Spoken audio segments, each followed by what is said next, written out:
La idea de este conversatorio es, bueno, obviamente destacar la importancia de Gabriel García Márquez como autor.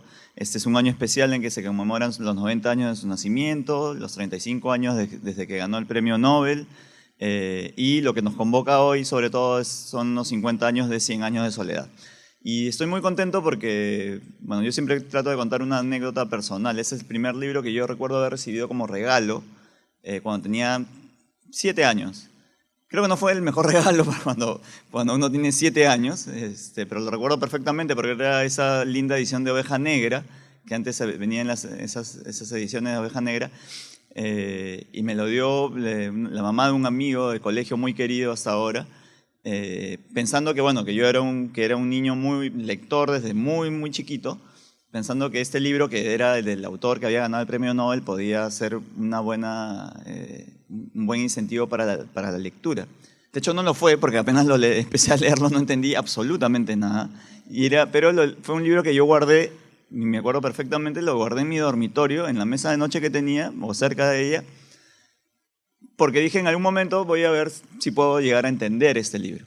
Y pasaron varios años, de hecho, por supuesto, hasta que lo tomé nuevamente con mucha valentía, y probablemente haya sido el primero, junto con alguno de Vargas Llosa, seguramente de la misma colección, o el de Seix Barral, que llegaba en esa época, unos primeros libros, digamos, de grande que leí, siendo aún adolescente, ¿no? Niño, adolescente. Y estoy muy contento además por otra razón, porque me he encontrado con muy buenos amigos, que en este caso, por coincidencia del destino, pero nada es coincidencia en esta vida, son sanmarquinos. Los tres distinguidos profesores, colegas, amigos de San Marcos, que han venido y que nos han hecho el grato honor de estar ahora con nosotros. Yo les agradezco mucho. El profesor Antonio González, doctor, además fue mi primer profesor en literatura cuando yo entré a San Marcos. El primer curso que llevé de lecturas literarias fue con el profesor González Montes, así que yo estoy muy, muy agradecido de tenerlos aquí. Y Agustín y Omar son amigos casi contemporáneos en la Facultad de Literatura de San Marcos. Así que yo estoy seguro que lo van a pasar muy bien, lo van a disfrutar y seguramente todos van a estar luego conversando y comentando de esta gran actividad. Muy, muy, muy buenas noches y que disfruten la actividad.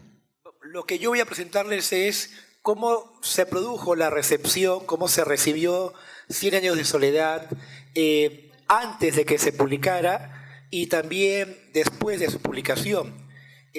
Como todos sabemos, este año se celebran los 50 años de la publicación de 100 años de soledad. Vamos a tener en cuenta lo siguiente, ¿no? Cuando se publica el año 67, ya muchos lectores sabían, digamos, de la publicación de este libro. ¿Y cómo es que se enteran de la publicación de este libro?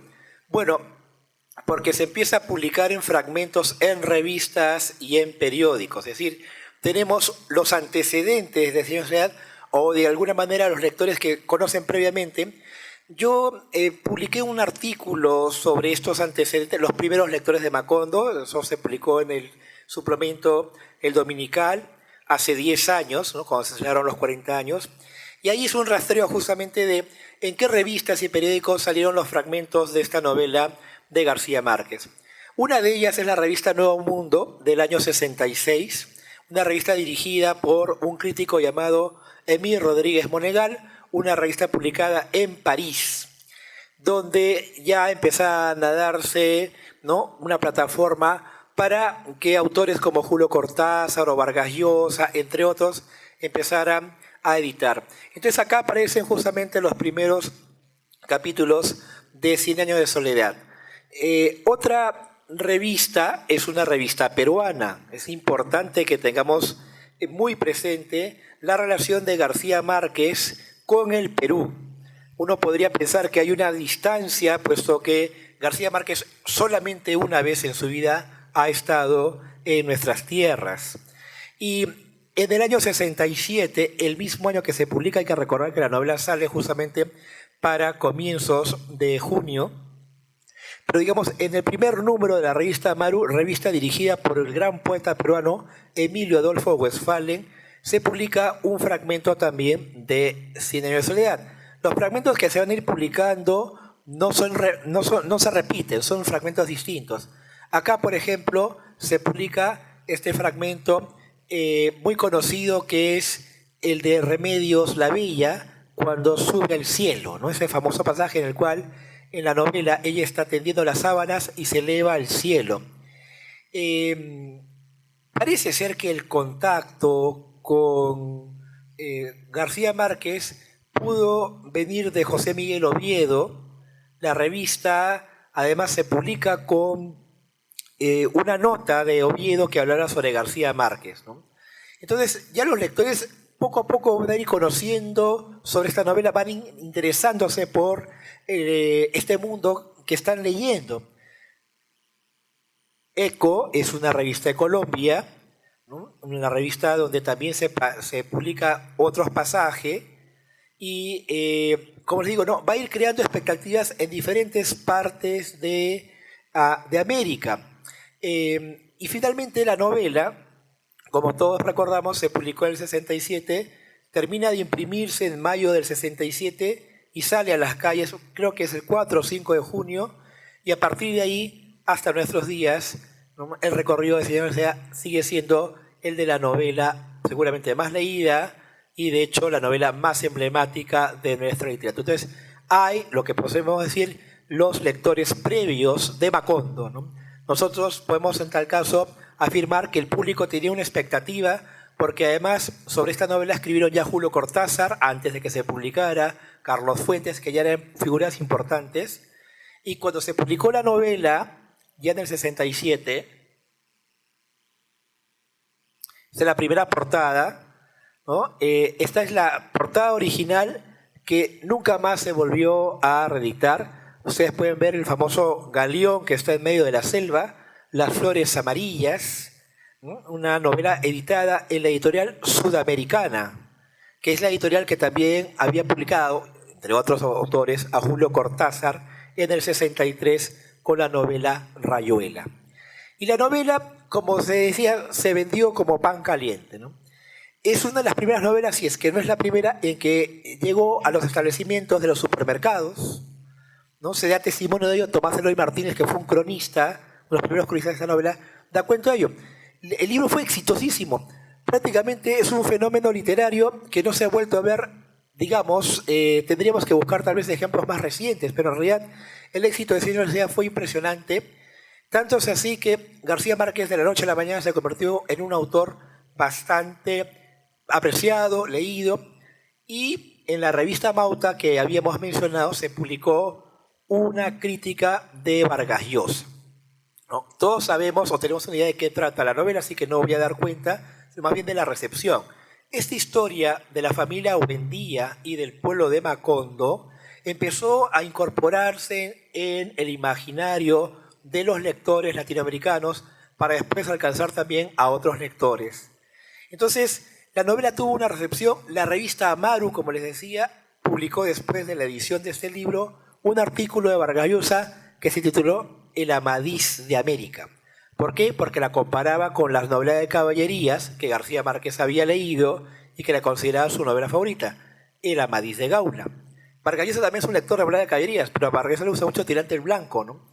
Y en el año 67, en el año 67 la novela se publica y se va a producir lo que vendría a ser el inicio de la relación entre García Márquez y el Perú. ¿Por qué? Porque García Márquez va a viajar a Lima, va a estar acá en Lima casi inmediatamente y se va a producir un conversatorio con Vargas Llosa en la Universidad de Ingeniería.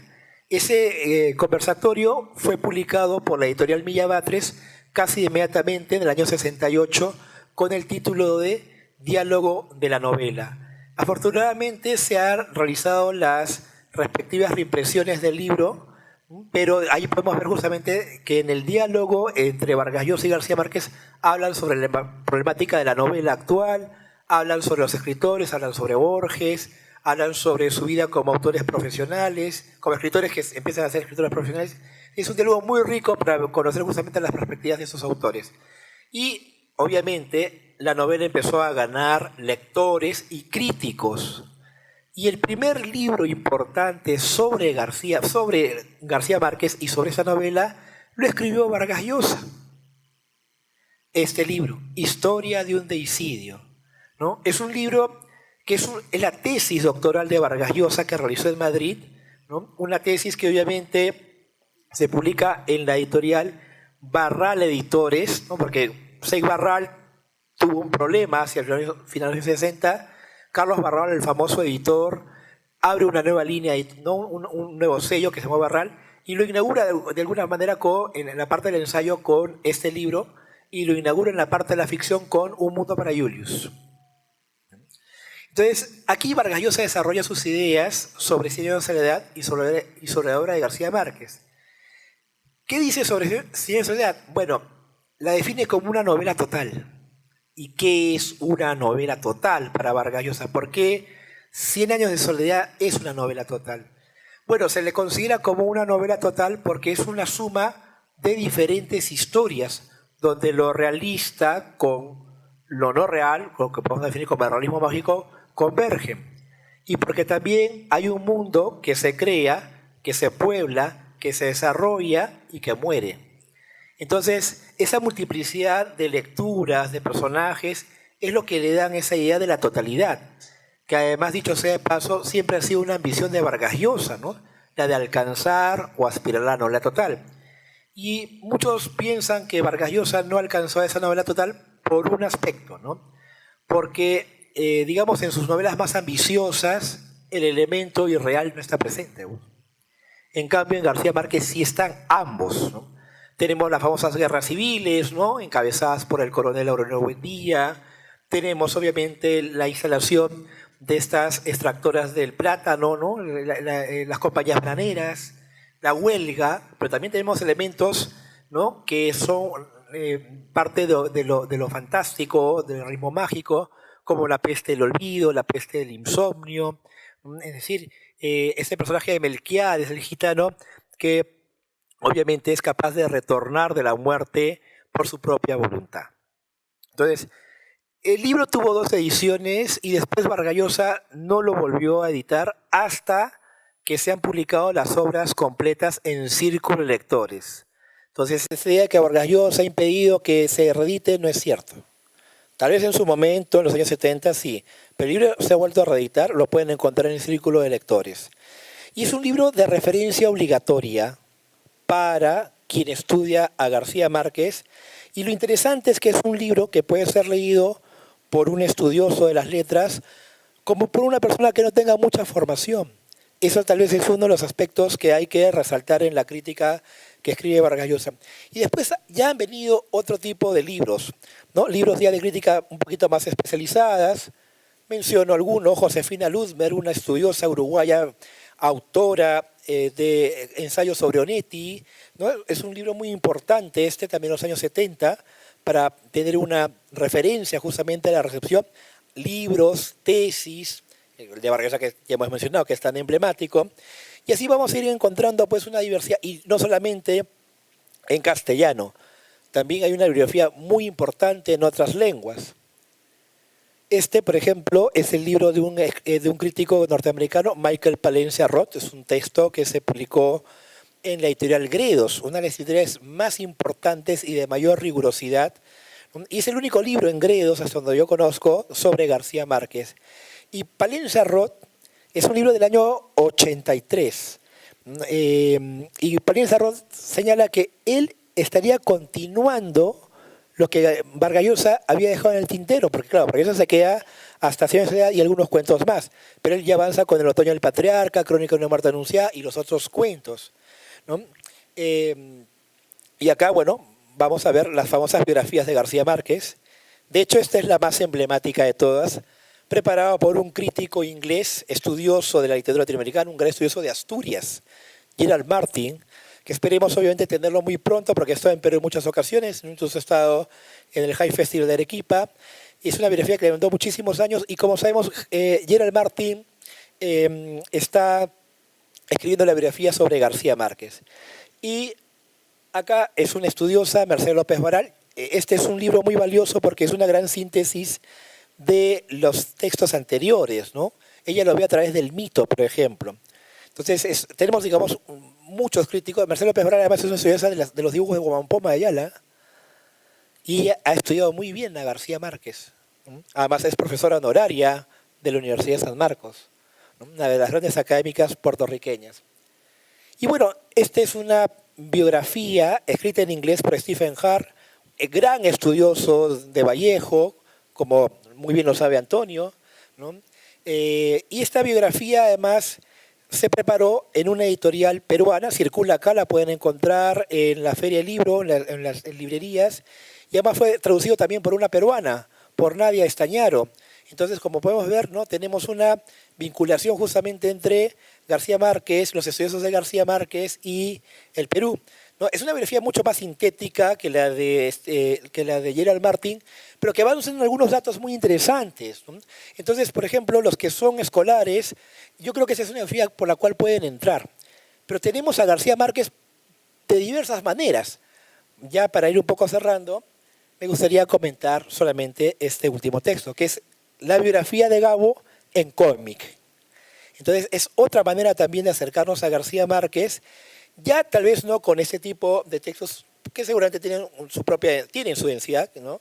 O como el de Gerald Martin, pero digamos, si queremos empezar por darnos una idea sobre el autor, porque yo sí creo que uno debe conocer cosas del autor para comprender su contexto y también para comprender su obra.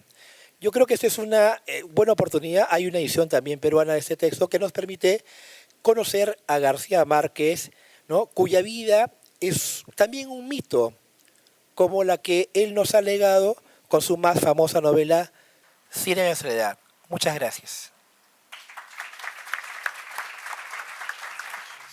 Buenas noches. Mi agradecimiento a la Biblioteca Nacional en la querida persona de Alejandro Neira, y mi agradecimiento a ustedes por compartir su tiempo maravilloso para estas presentaciones que vamos a hacer. Quisiera comenzar con una anécdota. Tuve el privilegio de estar en la celebración por los 40 años de 100 años de soledad, el año 2007, en la ciudad de Cartagena, donde García Márquez leyó un hermoso discurso alusivo a esa fecha. 100 años de soledad cumplía 40 años, y allí tuve oportunidad de presenciar un pequeño detalle que luego fue comentado por alguien, y de esa manera creo que también vinculo en García Márquez esas dos actividades, la literatura y el periodismo, porque él fue ambas cosas y muchas más. Esta anécdota consiste en que García Márquez, igual que yo ahora, estaba leyendo el discurso. No lo dijo de viva voz, sino lo leyó. Y en cierto momento de la lectura, García Márquez se detuvo vacilante, y hubo algunos segundos en los que se quedó así, diríamos, en silencio. Y bueno, continuó.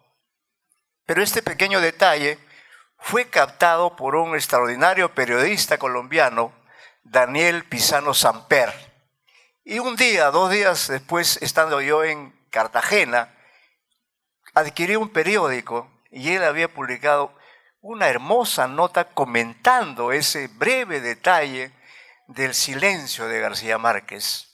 Y dijo que lo que había ocurrido en ese momento es que García Márquez había ingresado al Parnaso al lado de Homero, de Dante, de Virgilio y todos los otros grandes, ¿no? Esa era la interpretación que hizo este distinguido periodista, y creo que efectivamente García Márquez está ahí en ese Parnaso. He preparado algunas ideas pensando sobre todo en el aspecto de la lectura, porque si García Márquez es hoy el autor que admiramos, es porque él ha hecho posible que se reencuentren la escritura y la lectura, que son dos actividades mágicas que todos nosotros practicamos. Solo que como la escritura y la lectura se han vuelto cotidianas, no nos damos cuenta realmente que la escritura es mágica y la lectura también. Porque gracias a estos signos convencionales, como decía García Márquez en ese famoso discurso, con las 28 letras del alfabeto de nuestro idioma. Y con 2 dedos, imagínense usted, él construyó ese maravilloso pueblo universal llamado Macondo. Un primer concepto que quisiera entonces expresar es el concepto de la lectura recreativa. Todos leemos, pero la lectura recreativa es la lectura, diríamos, destinada precisamente a recorrer una obra literaria. ¿Y por qué la llamamos recreativa? Por varias cosas. En primer lugar, porque mediante la lectura recreativa, el lector completa el sentido que tiene una obra literaria. Una obra literaria es también un monumento hecho por 2 protagonistas, el escritor y el lector. El lector es el que recrea, porque el texto es una partitura, es algo que está allí, pero es gracias a la lectura es que ese pueblo maravilloso, esa historia extraordinaria, diríamos, llega a nuestra imaginación y se queda grabada, como siempre, en nuestra memoria. Por eso es importante, porque gracias a la lectura se completa plenamente la novela. Por otra parte, también no podemos negar que la lectura es una operación lúdica, extraordinaria, estética y al mismo tiempo poética. Había pensado yo también en utilizar una metáfora para ver de qué manera la lectura es la operación por la cual pasamos del simple plano de la realidad concreta al de la realidad ficcional. No sé si tiene ahí a la vista, hay 2 imágenes. Yo decía, podemos comparar una obra literaria con un objeto tan cotidiano como es un trompo, aunque no es exactamente el trompo como me observaba Alejandro, pero va a servir para la metáfora. Hay un par de imágenes. Entonces, una es la imagen de un trompo detenido. Todos sabemos que el trompo es un objeto muy bonito, armonioso, tiene una función lúdica también, pero una cosa es cuando el trompo, diríamos, está allí detenido en el espacio, esperando tener una vida plena. Y esa vida plena se produce cuando el trompo baila, ¿no? Entonces, ustedes se dan cuenta que hay una enorme diferencia entre el trompo detenido, el trompo estático y el trompo en movimiento. Ese es el trompo en movimiento. Es decir, la obra literaria también, gracias al lector, se convierte en un objeto viviente, en algo extraordinario, en el que surgen todos los elementos de una historia, en la que están los personajes, están todos los Buendía, están los espacios de Macondo, la bananera, todo aquello que es parte además de la acción de esta obra extraordinaria. Por otra parte, otra de las ideas que quiero destacar, porque aquí hay un conjunto de ideas, y si no las llevo a exponer todas, porque en las preguntas podemos volver a ellas, otra idea que he tratado de destacar es que si bien en 100 años de soledad hay muchísimos personajes importantes y admirables, comenzando por José Arcadio Buendía y Úrsula Guimarán y sus descendientes, para mí uno de los personajes más importantes es el personaje de Aurelio Babilonia Buendía. ¿Y quién es este señor? Pues es un lector. Y es un personaje extraordinario, porque siendo él un miembro de la 6ª generación de los Buendía, y por eso hay un artículo, yo lo he llamado el penúltimo Buendía, lo que hace este señor es algo que no habían podido hacer sus antepasados, es decir, tomar los manuscritos, estos que había dejado Melquiades en el cuarto suyo, y ahora estamos también en el cuarto Melquiades, pero nadie había podido descifrar ese manuscrito. ¿Por qué? Porque estaba en sánscrito. Entonces vino este personaje, tomó el libro, no entendió nada, pero no por ello se arredró, no por ello se amilanó, sino que por el contrario se puso como objetivo fundamental leer ese libro, descifrarlo. Fue a la biblioteca que había cerca allí donde se encontró con el sabio catalán y 4 jóvenes amantes de la literatura, uno de los cuales era el propio Gabo, como ustedes recuerdan. Consiguió los diccionarios, las gramáticas, volvió al famoso cuarto de Melquiades y ahí se dedicó a traducir, a descifrar esos famosos manuscritos. Y luego, como ustedes bien recuerdan, logró descifrar los manuscritos. Y se dio cuenta que lo que había escrito Melquíades y había dejado en ese cuarto era precisamente la historia de los Buendía. Era el manuscrito en el cual se hablaba del apogeo y del deterioro y de la desaparición de Macondo. Pero este famoso personaje, que es un lector, como ustedes, descubrió algo extraordinario también. Descubrió que lo que había hecho Melquíades en este manuscrito es inventar una nueva forma de narrar y también una nueva forma de leer, porque no había cifrado, no había compuesto los 24 capítulos que tiene 100 años de soledad, como la Ilíada, como la Odisea. No los había puesto para ser leídos de forma sucesiva, sino de forma simultánea, de manera que todos los acontecimientos que habían ocurrido durante 100 años se pudieran observar al mismo tiempo.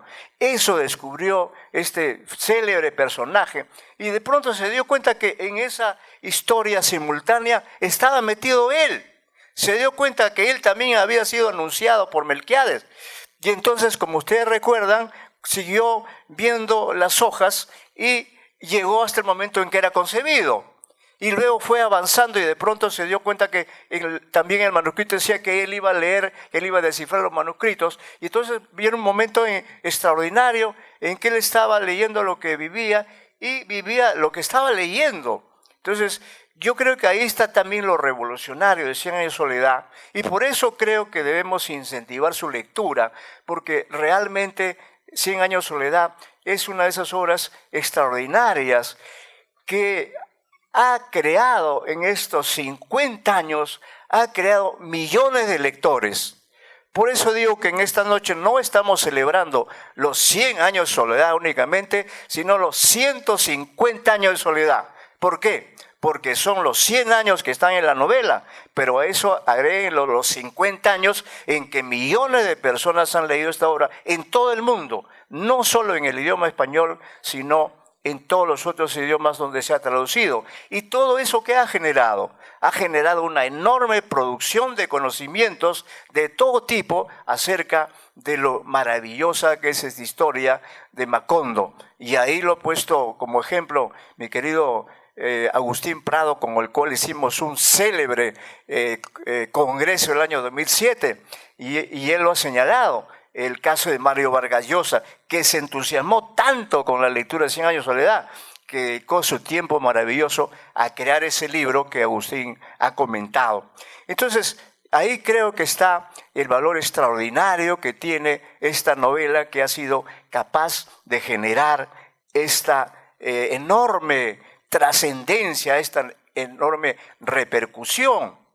Por eso yo digo acá en una de estas ideas, voy a utilizar también el método que utiliza en el manuscrito de Melquíades, digo, Gabriel García Márquez con 100 años de soledad ha reinventado el oficio de narrar.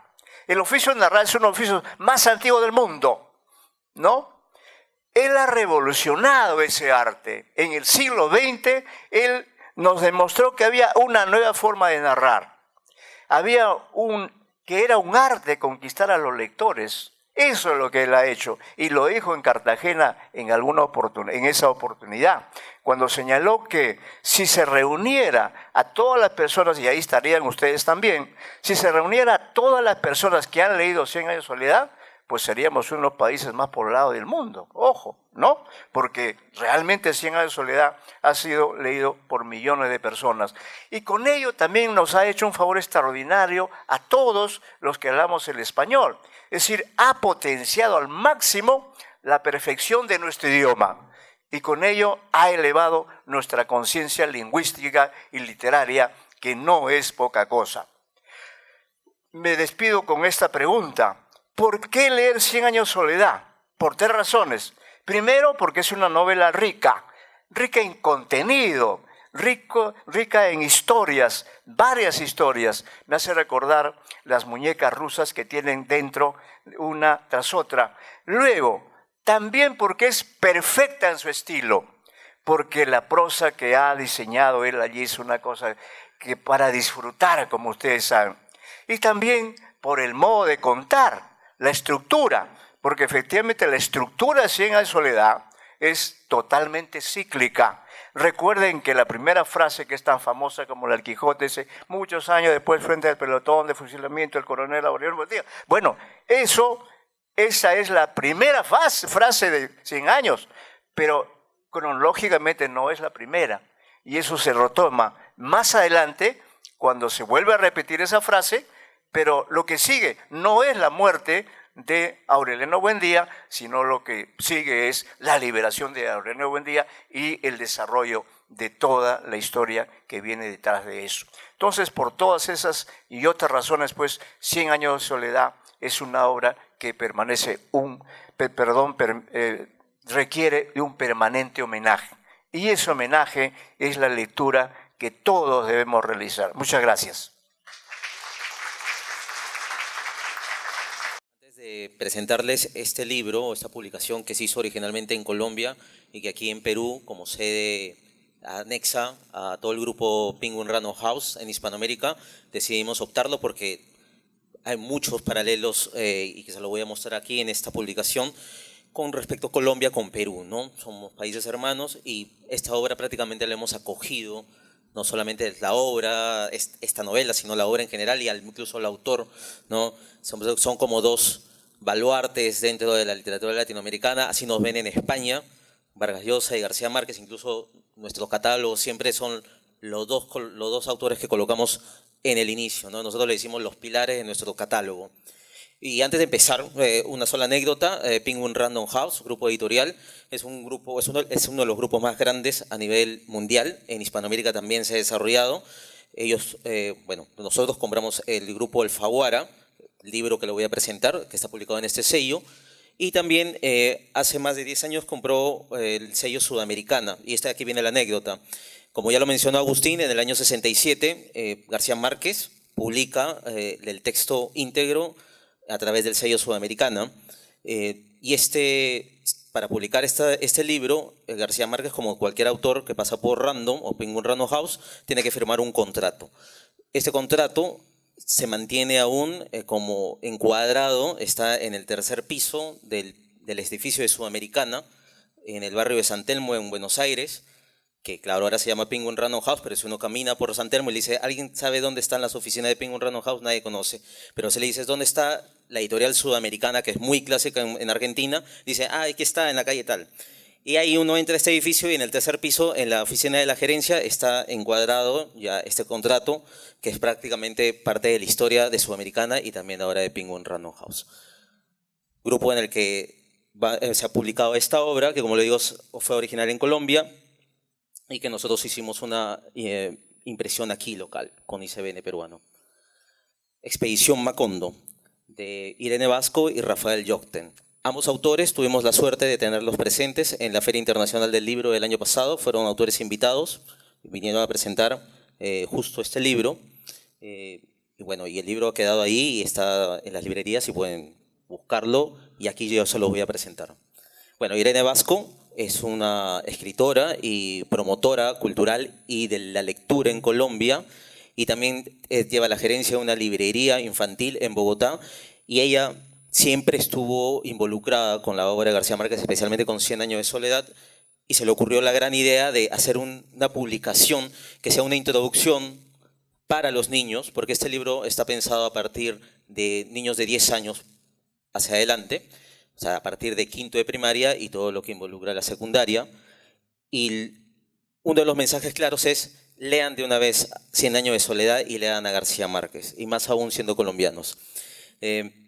Claro, pero es consciente de la diversidad de personajes que incluso llevan un mismo nombre. Entonces ella propone como una especie de solución para que los chicos no se sientan un poco aturdidos ante el bagaje de personajes de la novela.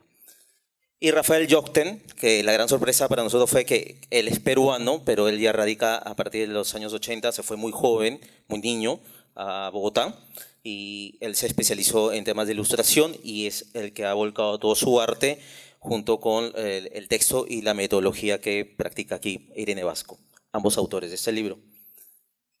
Expedición Macondo, bueno, ella hace como una introducción, yo he extraído un fragmento que es prácticamente básico o una síntesis de lo que ella propone, ¿no? Hoy, y se lo dice a los chicos, porque los lectores son los chicos. Hoy, a través de unos pocos fragmentos de 100 años de soledad, hermosamente ilustrados por el artista Rafael Jokten, te llevaré de paseo por alguno de los lugares míticos y te presentaré los más entrañables personajes del libro, con la seguridad que pronto estarás leyendo, solo o acompañado, la obra completa. Esta será una aventura tan asombrosa que querrás repetirla una y otra vez. La metodología que ella vuelca en este libro está compuesto por 21 capítulos y una introducción correspondiente al árbol genealógico de los Buendía. Yo les voy a mostrar cómo está compuesto cada uno de los capítulos. No les voy a mostrar los 21 capítulos porque no me va a alcanzar el tiempo, pero sí he separado uno de los capítulos que por lo menos a mí me han gustado más y que arrastro de mi lectura de 100 años de soledad y que tienen que ver con elementos propios de la narrativa cuando un lector los puede identificar, que son el espacio, las acciones, los personajes, el contexto y el elemento preponderante de esta novela, que es el real maravilloso. Entonces, la metodología que Irene Vasco trabaja en este libro es primero la presentación del capítulo, desde un punto de vista muy personal, ¿no? Le dice, yo empecé a leer García Márquez, 100 años de soledad, y este fragmento que te voy a presentar me llamó la atención por tales razones. Lo segundo que viene a continuación es las preguntas participativas para los lectores.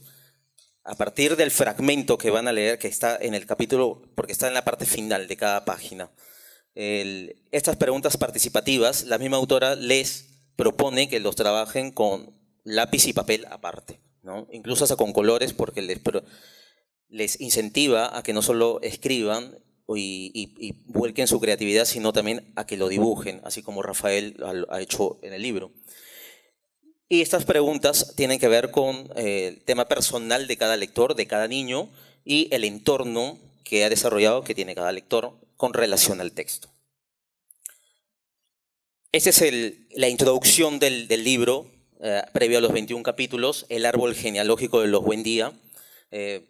Claro, está en síntesis las 7 generaciones de los Buendía, desde que empieza el tronco inicial con el matrimonio de José Arcadio Buendía y Úrsula Iguarán, cuando llegan a Macondo y fundan Macondo junto con otros vecinos, hasta llegar al último Aureliano de la estirpe. Claro, obviamente pasando por las otras generaciones de los José Arcadio y los Aurelianos, menciona a los 17 Aurelianos y también obviamente a Remedios la Bella y otros los personajes anexos.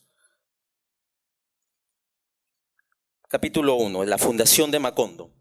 Como ven, hace uso de la ilustración de Rafael, de acuerdo a la lectura de Rafael, cómo ha volcado y cómo representaría Macondo, ¿no? Siempre al lado del río y las casitas, ¿no? Que tal como las describe en la novela, de adobe y con techos de zinc.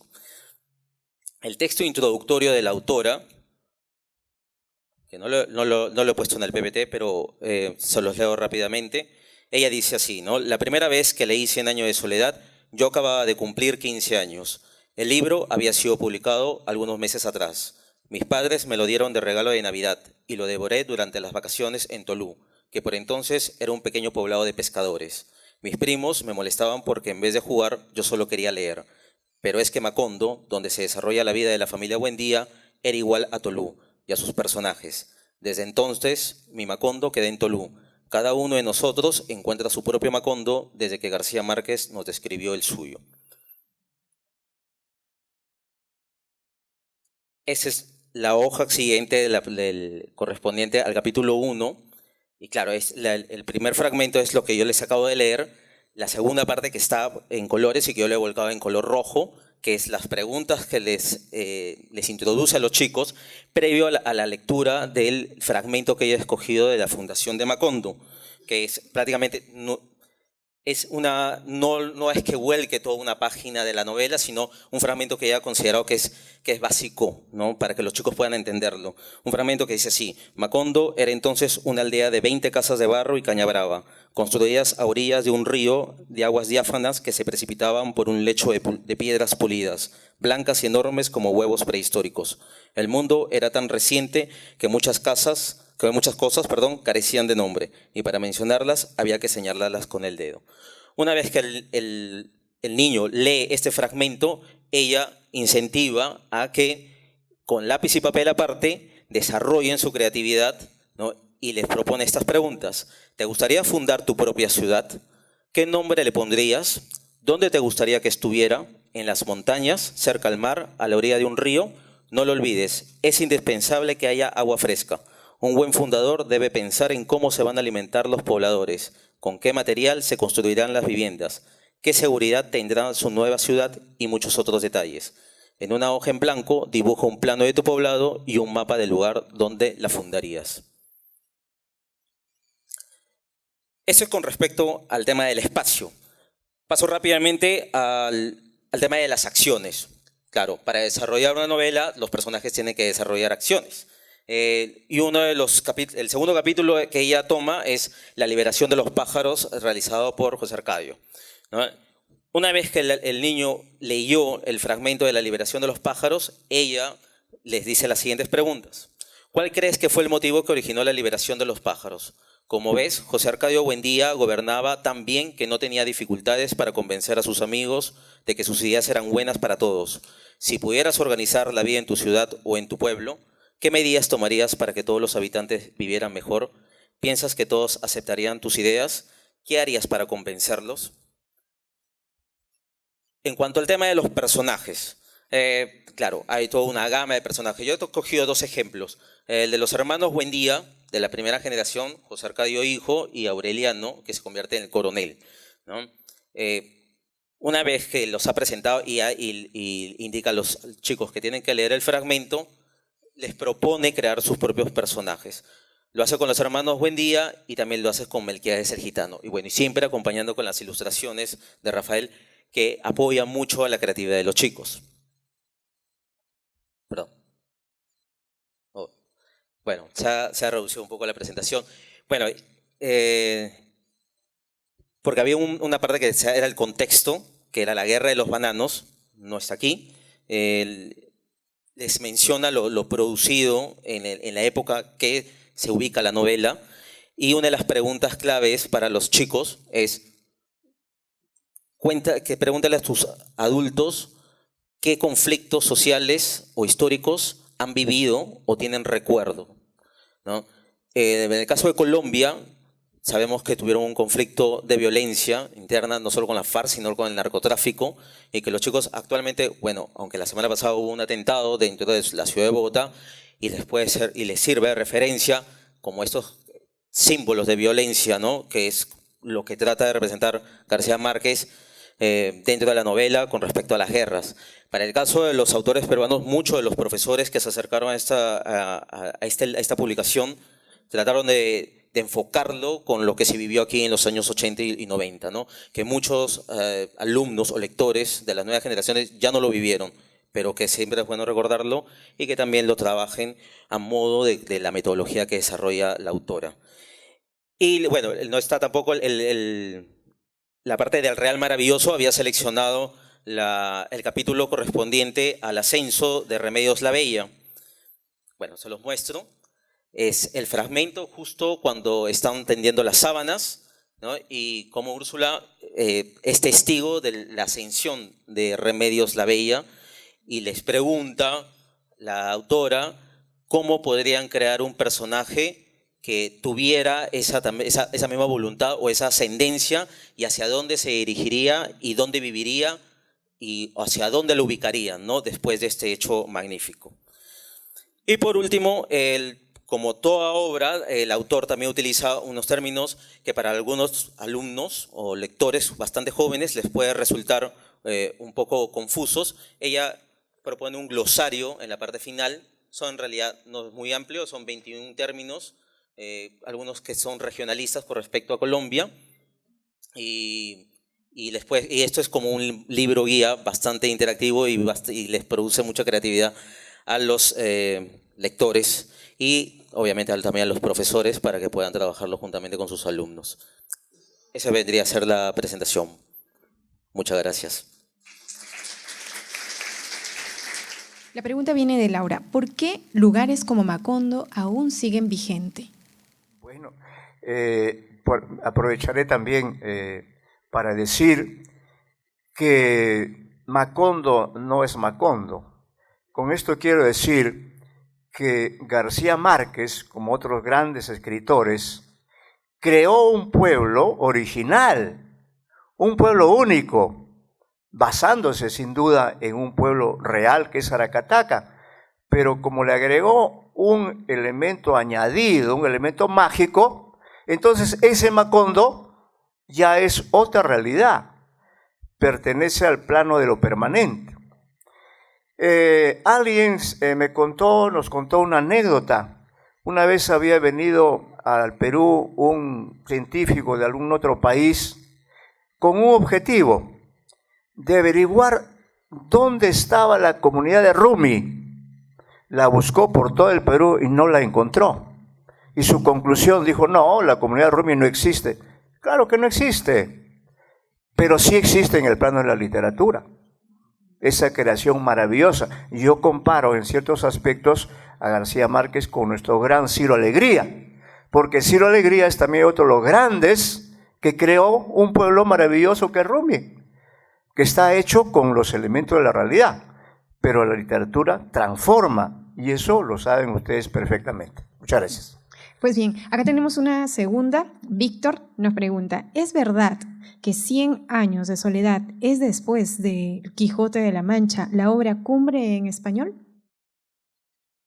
Bueno, mi respuesta es afirmativa. Yo creo que sí.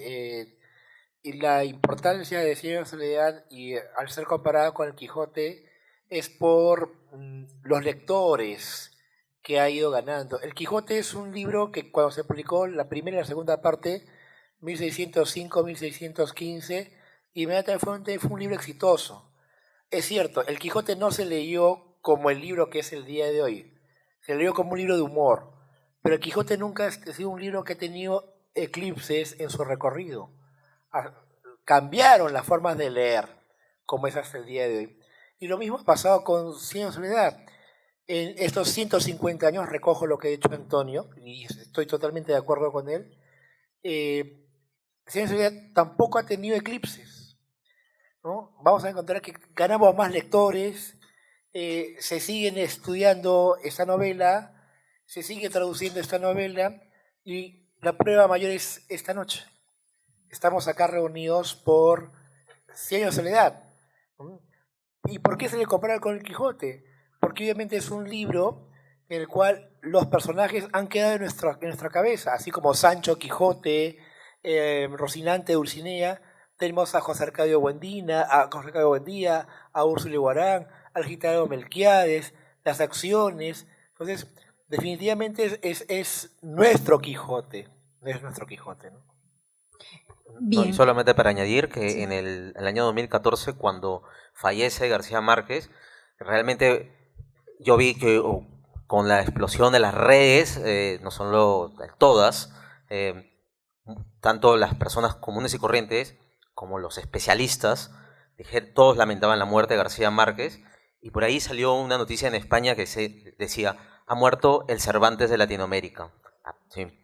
Entonces simplemente quedó ahí, e incluso era una cosa que en el Twitter se volvió trending topic, no solamente en el día de la muerte, sino pasó una semana y seguía hablándose de García Márquez y dónde se iba a enterrar y cómo iban a hacer sus pompas fúnebres, qué iba a hacer Colombia, qué iba a hacer Bogotá, qué iba a hacer Aracataca. No, era toda una noticia que no caía. Entonces, y además sigue vigente. Un añadido a lo que decía Omar. Yo estuve fuera del Perú cuando murió García Márquez, estaba en Brasil, y por donde me entero es por CNN en inglés, que lo cubrió todo el día. Todo el día fue la muerte de García Márquez. No CNN en español, que obviamente lo cubrió, era CNN en inglés. Entonces, claro, la figura de García Márquez era una figura universal. De hecho, había muerto nuestro Cervantes, y eso es por el cual se hace esa comparación entre ambos libros, ¿no? Quisiera saber si han llegado a establecer qué tipo de soledad es el que se refiere el título de la novela. Bueno, Vargas Llosa le preguntó a García Márquez en la uni por qué es el título tan emblemático habiendo tantos personajes, no habiendo una proliferación de José Arcadios, Aurelianos. Claro, si uno se pone a pensar, a pesar de que son personajes que proliferan de toda una familia, viven una particularidad soledad, una soledad que los acompaña en sus propios mundos, ¿no? Miren a Úrsula que queda, ¿no?, como la gran matriarca y que obviamente al final queda cieguita, reducida, entonces es como que el tiempo pasa y uno va y el mundo que ella construyó va desapareciendo, va muriendo, ¿no? Y bueno, es un poco justamente ese aspecto, ¿no? La idea de la relación del hombre, del humano, con su propio entorno, con un mundo que también va desapareciendo porque incluso al final Macondo va a morir.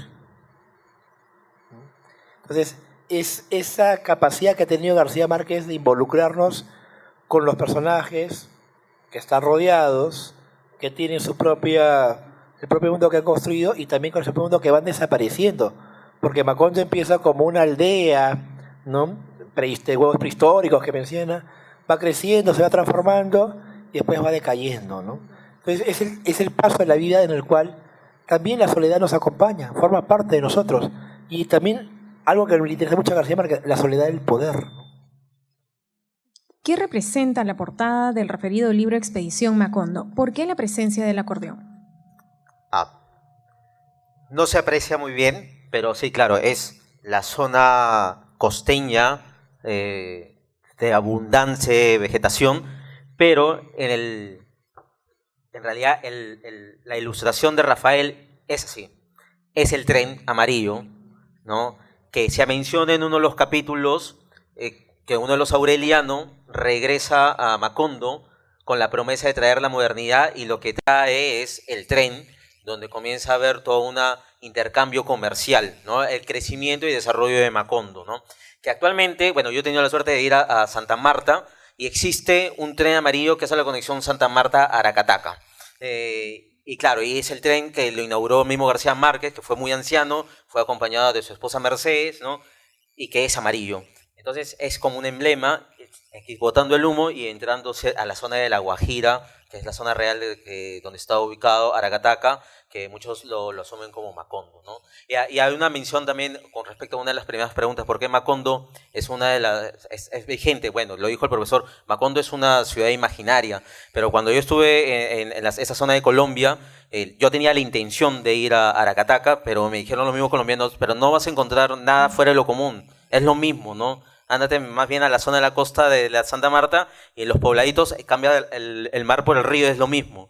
Y yo les hablé también de la zona norte del Perú, porque mi familia es de la zona de Talara y de Negritos, que tiene mucho parecido. Y claro, dije, hay muchas similitudes. Me dice, ese es nuestro Macondo actual, ¿no?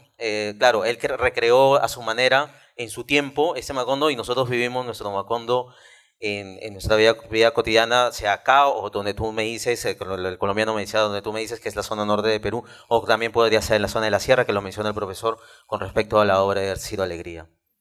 Marcelo nos pregunta, ¿el hecho de presentar relaciones de incesto sería recomendable para los menores de edad? Una muy buena pregunta, ¿no? Pero efectivamente el incesto es una realidad lamentable, no solo en la ficción, sino en la realidad. De manera que no se puede evitar ese tema, porque además es central en 100 años de soledad, ¿no? La obra comienza a partir de este peligro, ¿no? Y también termina cuando Aureliano Babilonia Buendía engendra con su tía el famoso niño de la cola de puerco.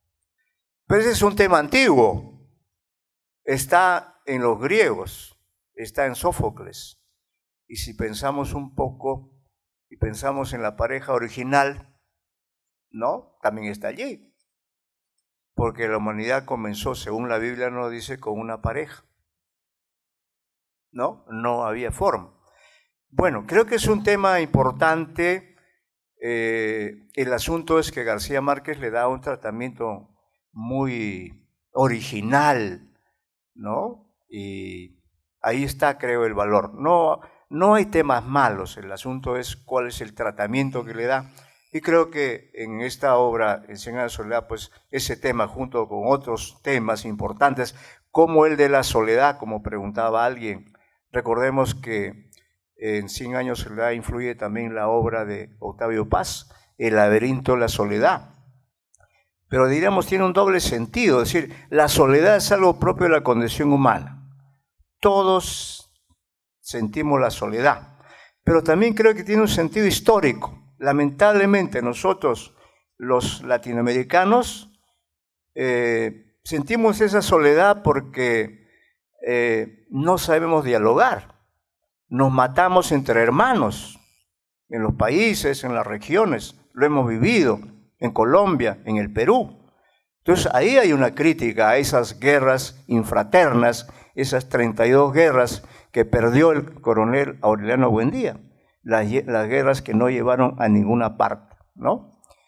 Y al lado de eso creo que hay también una esperanza de diálogo que siempre está allí. Bien, nosotros seguimos. Sí, una sola acotación con respecto a esta pregunta. Como dice el profesor, no hay temas malos. Yo he tenido la oportunidad de hablar con muchos profesores, amigos, colegas, que cuando leen con sus alumnos 100 años de soledad, sobre todo el capítulo cuando regresa José Arcadio, el primer José Arcadio hijo, lleno de tatuajes, ¿no? Y se encierra y por noches teniendo actos sexuales, ¿no? Que lo describe como altamente lujurioso. Lo que estos profesores, lo que me cuentan estos profesores cuando lo leen con sus alumnos, sea alumnos o alumnas, les provoca risa, porque obviamente ya saben de qué está tratando y qué está contando. Y me dice, y no es que se vuelva tabú, sino que da pie para que los mismos alumnos comiencen a preguntar por temas de sexualidad, que a veces se cohíben de no contarlo, y porque muchas veces no se habla en la casa. No hablan los niños de estos temas con sus padres, sea en cualquier clase social. O sea, es como, está vetado. Y lo mismo le sucede cuando leen La ciudad de los perros. El capítulo cuando los cadetes van a visitar a la Pies Dorados, muchos de los chicos les llama a preguntar. Entonces el curso de literatura se vuelve de pronto de educación sexual y nos sirve para poder guiar a los chicos. Yolanda, el porqué de las mariposas de Úrsula. Con esto cerramos ya nuestro círculo de preguntas. El porqué de las mariposas de Úrsula. Bueno, les diré que este acto de homenaje en Cartagena por los 40 años de 100 años terminó de manera apoteósica con algo que recordaba las mariposas amarillas, porque en ese momento en que termina la ceremonia, todo el auditorio se llenó, no sé si eran mariposas o flores amarillas, pero es creo, un elemento muy interesante en la obra. Puede tener seguramente varias interpretaciones, pero no olvidemos que García Márquez es un poeta y 100 años de soledad es un poema hermoso en prosa, ¿no? Entonces creo que las flores ahí están muy bien. No sé si hay alguien que las quiera sacar. Bueno, yo tengo un dato muy cercano. En el G-Festival yo tuve la oportunidad de conocer a Gerald Martin, que es su biógrafo, y tuve la suerte de estar conversando mucho tiempo. Además, nuestro avión se retrasó y estuvimos en la sala de espera ahí conversando, y sí, me confirmó que él tuvo que convivir prácticamente con García Márquez y decirle, fuera que es un inglés más de 1,80 m, decirle, tú haz como que yo no existo, pero él se percataba que claro, él aprendió a hablar español para poder llevar a cabo esta biografía, pero él escuchaba cuando García Márquez le decía a Mercedes, ya no lo soporto este gringo, ¿no? y él me dijo, sí, a él le gustan las camisas amarillas. Y en ese mismo G-Festival tuve la suerte también de conocer a Daniel Morsinski, que es un fotógrafo argentino que vive en París y que se caracteriza por fotografiar a muchos escritores. Y él hizo una publicación y fue uno de los últimos fotógrafos que logró tener acceso a García Márquez, y cuando García Márquez lo invita a su casa de Cartagena, toda la sesión, y se puede ver en el libro que está publicado, toda la sesión la hace con una camisa amarilla. Entonces, sí, confirmado, a él le gustaban mucho las camisas amarillas. Es por eso que también el tren que conecta a Macondo le puso el color amarillo. Y obviamente las mariposas, así como Nabokov también tiene una fascinación por las mariposas, entonces dijo que las mariposas sean amarillas, ¿no? Entonces, claro, porque hay un elemento fantástico casi al final, bueno, por lo menos el diluvio que dura 4 años, la lluvia es igual aquí como en cualquier lado. Y las mariposas también son igual como en cualquier lado, pero él dijo, las mariposas tienen que ser amarillas porque me gusta el color amarillo, y segundo, tienen que revolotear de tal manera como que parezca una nebulosa, ¿no? Y bueno, Rafael la representa de esta manera, al final del libro.